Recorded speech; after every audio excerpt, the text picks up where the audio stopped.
राधे राधे। जय श्री श्याम। आज भगवान राधे कृष्ण की, मेरे बाबा श्याम की कृपा से, मां कुलदेवी बाल त्रिपुरा सुंदरी की कृपा से बहुत ही भव्य रूप से आयोजित हुआ है 36 कुंडीय श्री लक्ष्मी नारायण यज्ञ एवं अन्नकूट महोत्सव, जिसमें हैदराबाद के समस्त धर्म प्रेमियों ने हिस्सा लिया। ये योग 7 वर्ष में एक बार आता है, जब पौर्णिमा होती है, यानी कार्तिक की पौर्णिमा।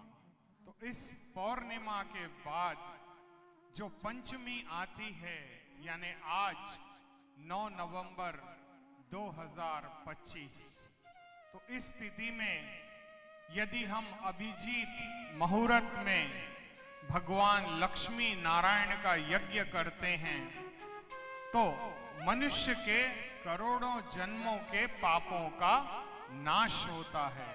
उस पर भगवान गोविंद की कृपा प्राप्त होती है, उसके करोड़ों जन्मों के पापों का नाश होता है। तो आज हमारे समस्त भक्तों ने बड़ी ही श्रद्धा, बड़े ही प्रेम से भगवान लक्ष्मी नारायण की आराधना की है, उनका पूजन किया है, उनका यज्ञ किया है। तो जीवन में ऐसे अवसर बहुत कम प्राप्त होते हैं जब हम परमात्मा की कृपा प्राप्त कर सकें, क्योंकि परमात्मा की कृपा हर व्यक्ति को प्राप्त नहीं हो सकती। मानव देह जब हमें मिला था, जब हम अपनी माता के गर्भ में थे, तब उल्टे लटके हुए थे। तब हम नित्य प्रति परमात्मा से ये प्रार्थना करते थे कि हे गोविंद, आप मुझे इस गर्भ पीड़ा से बाहर निकालें, मैं आपका पूजन करूंगा, मैं आपका भजन करूंगा।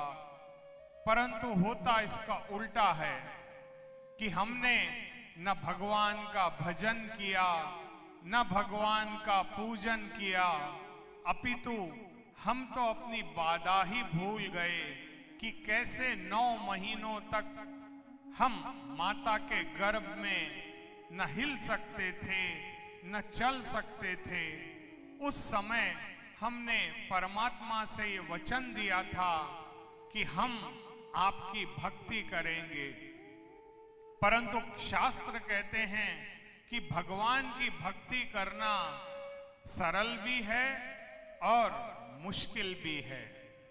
सरल उनके लिए है जिनके हृदय में मेरे गोविंद का वास होता है, और मुश्किल उनके लिए है जो सरल हृदय होने के बाद भी उस गोविंद का नाम नहीं लेते हैं। मानव देह हमें जो प्राप्त हुई है, ये भक्ति के लिए है, भक्ति मार्ग के लिए है। शास्त्रों में 5 मार्ग बताए गए हैं जिसे प्रत्येक मनुष्य को करना चाहिए। प्रतिदिन हम जब उठें तो भगवान गोविंद का अभिवंदन करें कि हे गोविंद, आपने कितना अच्छा दिन हमें प्रदान किया है। देखिए, कई लोग ऐसे हैं जो रात में सोते के सोते ही रह गए, अगले दिन उठ ही नहीं पाए। परंतु यदि आज हम उठे हैं तो ये गोविंद की कृपा है, और हमें इसके लिए सर्वप्रथम भगवान को धन्यवाद देना है। जब आप पलंग से उठें तो अपने दोनों हाथ देख करके कहें कि हे गोविंद, आप मेरे मन में विराजें। मैं अपने दोनों हाथों से ऐसा कोई कर्म ना करूं जिससे किसी भी देह को कष्ट पहुंचे, क्योंकि मानव का सबसे बड़ा धर्म यही है कि हम किसी और को कष्ट न दें, न अपने मन से, न वचनों से, न भावनाओं से, परंतु होता इसका उल्टा है। हम कई बार अपने लोगों को ही कटु वचन कह देते हैं, भला बुरा कह देते हैं, और इसी की वजह से हमें श्राप मिल रहे हैं। करोड़ों जन्मों में, करोड़ों योनियों में हमने करोड़ों लोगों को नाना प्रकार की बाधाएं पहुंचाई है। इसीलिए इस मानव देह में आने के बाद हम ये भूल जाते हैं कि हमें परमात्मा का साक्षात्कार करना चाहिए। होता इसका उल्टा है और यही हमारे पतन का कारण है। तो हमें करना क्या है? पहला काम, नित्य प्रति भगवान का स्मरण, भगवान को धन्यवाद करें। दूसरा काम, आप अपने हाथ से पशुओं की सेवा करें। जैसे हमारी गौ माता है, श्वान है, चींटियां हैं, कबूतर हैं, कुछ न कुछ इनको दान अवश्य करते रहें। आपको पता है, मेरे गोविंद, मेरे कान्हा, मेरे कृष्ण कन्हैया प्रतिदिन 1 करोड़ गायों का दान किया करते थे। पुराने युग में भी जितने राजा महाराजा हुए हैं, उन सभी ने कुछ न कुछ दान दिया है, कुछ न कुछ अपनी शक्ति के अनुसार समर्पित किया है। क्योंकि जिसे देने की आदत होती है, उसे ही कुछ न कुछ प्राप्त होता है, ऐसा हमारे शास्त्र कहते हैं। तो दूसरा काम हमें दान करना है। तीसरा काम है परमात्मा का नाम लेना।